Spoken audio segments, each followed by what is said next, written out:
How's it going, mother? So, I just thought I'd quickly do a video for you just explaining what exactly it is that we do. And I'm sitting in Nedbank here in Santon. Time is of the essence, so I just thought let me get it out the way so that you know exactly what's happening. Right, I started aeronautical engineering when I left school. I wasn't able to take a gap year because we weren't financially in that position. I didn't have a car, I didn't have a motorbike, I didn't have anything. And I decided that I needed these things in my life because I needed to make money. I needed to pay for my studies, and so I started working as a tutor. I used to hire out my dad's car because he was very cash strapped at the time, so I used to have to pay him 50 Rand a lesson. So I'd go out and pay 50 Rand to take the car out, you know, I'd put 50 Rand in for fuel, and I'd do my lesson for tutoring. Now I used to earn about 150 Rand, 135 to 150 Rand per hour. So I used to only take the lessons that were at least 2 hours long. And what I tried to do was I tried to schedule lessons in a specific area. And at one stage I had 3 houses that were within 500 meters of each other. So I started making a little bit more money, and in a short period of time I managed to buy myself a motorbike. A little delivery bike that you'd use to deliver pizzas, but nevertheless it was something. I didn't have a license, but I knew that I needed to have this motorbike for transport. And long story short, I got one of my friends to drive the motorbike home for me, because as soon as I got onto it I could feel like this thing wasn't my scene just yet. And I crashed it into the wall with it. I just took it a meter away from the wall, crashed it, and I thought, nah, it's raining, let me jump in the car and get my friend to take it home for me. So he rode home, and I subsequently learned how to ride the motorcycle. I got a license, and from there it was amazing. I went and tutored, spent a lot of hours, and learned a lot of things as well. The idea, however, was that I made a big impact on people's lives, and I quickly learned that that was really what mattered to me. You know, the money wasn't really important anymore. You know, obviously it's important to further my studies at the time, but the gratitude and the gratification that I received from tutoring and from the students that I tutored was incredible. And I sometimes wondered why I hadn't studied teaching. After aeronautical engineering, I went to study finance, and that was fantastic. I was at Tux, and I just expanded my business. So during the time at Wits, I started the business. I started hiring a couple of my friends and got them involved, helped them out, you know, make a bit more money. So all of us benefited at the end of the day. Now 7 years later, I sit in a position where I'm going over to London. I jumped a couple of years, but basically it was just me running the business on a manual basis, you know, Excel spreadsheets, phone calls, airtime data, etc. And I realized that the scalability of this model just wouldn't reach the heights of the likes of, for instance, an Uber or an Airbnb without software, you know. And at the end of the day, the idea is to make a big impression. And so I decided I'm going to start developing software. Now, at that stage, I developed a relatively large sum of money, you know, through growing the business. However, I realized that my development wouldn't be covered by South African developers at that sort of amount of money. So I've been developing this software for the last 2 years. I ended up flying over to India because they have really good technical assistance, and at a really, really decent price if you know where to look. So I flew over to Bombay all by myself, took an empty bag and a power bank. I figured if I'm going to go and do this, it was my first time flying overseas ever in my life, and I thought I'm going to do it raw. I got there, and I'd never seen anything like that in my life. I mean, there were cars everywhere. It was exceptionally humid. The temperature was 40 degrees plus. It was insane, but it was amazing. So what I ended up doing was I moved from Bombay across to a city called Pune. Now this city is about 150 kilometers away. Now in South Africa that would take us about 2 to 2.5 hours. In this particular case, it took us 4 hours due to the traffic and the types of road conditions that we had to drive through. It was insane.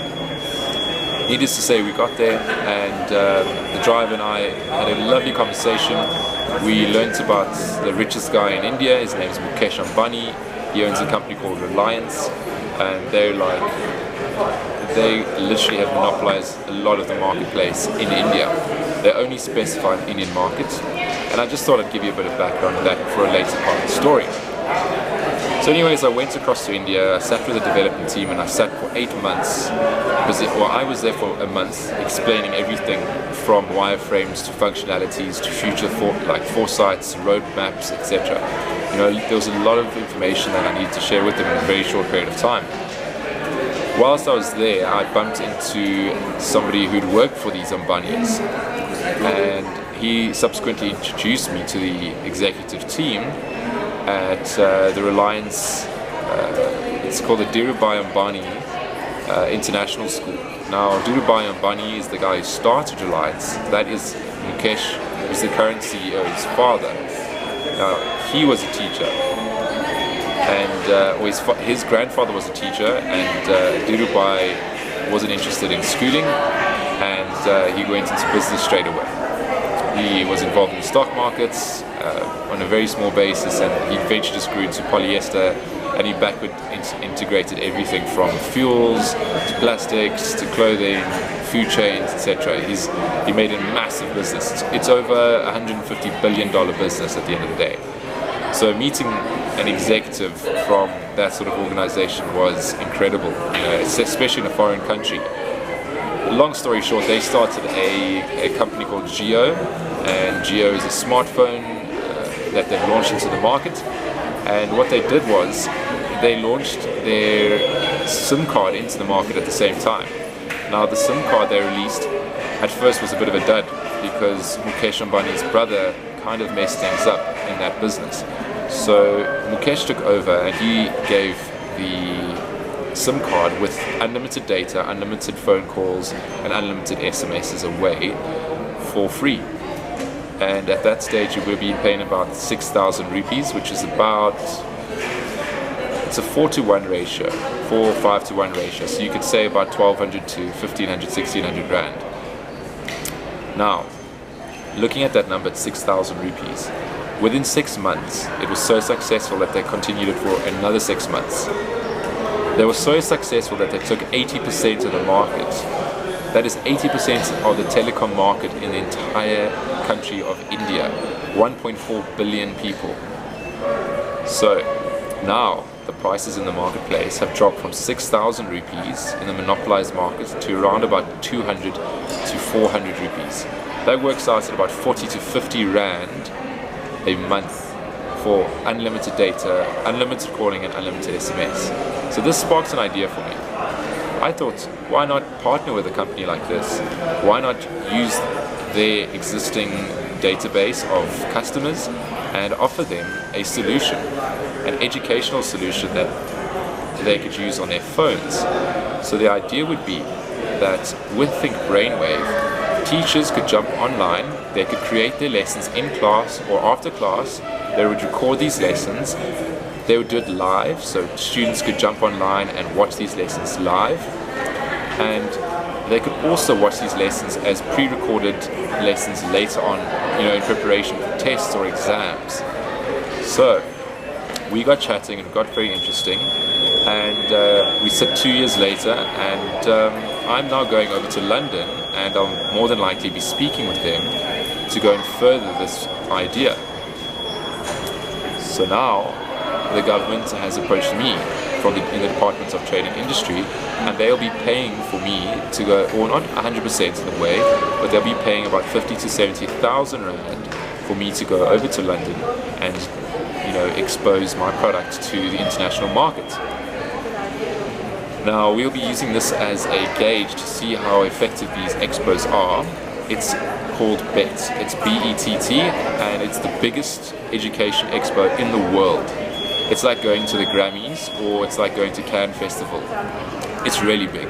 You've got 35,000 people that are top decision makers in education across the world that come to BETT in London. So I'm very excited to expand my project into the rest of the world, but First of all, I'd like to expand this project across South Africa and make a meaningful impact on children's lives here in South Africa. As I mentioned, it costs 15 Rand per month for a child to access unlimited video content that's pre-recorded and to watch unlimited live content that their favorite teachers create. They can also ask questions. Now, when you sit watching for an hour, you may have a couple of questions, like you may have a couple of questions about what I'm talking about. So in the first hour, I'll teach you a lesson. In the second hour, you can feel free to ask as many questions as you'd like, and a team of trained teachers will answer your questions professionally and efficiently. We're looking to roll this out throughout South Africa and into Europe with strategic partners like banks, telecoms, and the likes of radio stations like yourself. We'll also be using Kickstarter campaigns to get crowdfunding for this project. Corporates are also interested in sponsoring this type of business, because when, for instance, a corporate puts 15 Rand per child and it covers their education, they look really, really positive from a social aspect. And let's be honest, at the end of the day, it's not just about making money. It's mainly about the corporate social responsibility. Now, that's why I care so much about this type of business. It has such a meaningful social impact. Thank you very much. My name's Roland, and you can have a look at more videos like this on my website at www.thinkbrainwave.com, or you can email me at roland@thinkbrainwave.com. Thank you very much.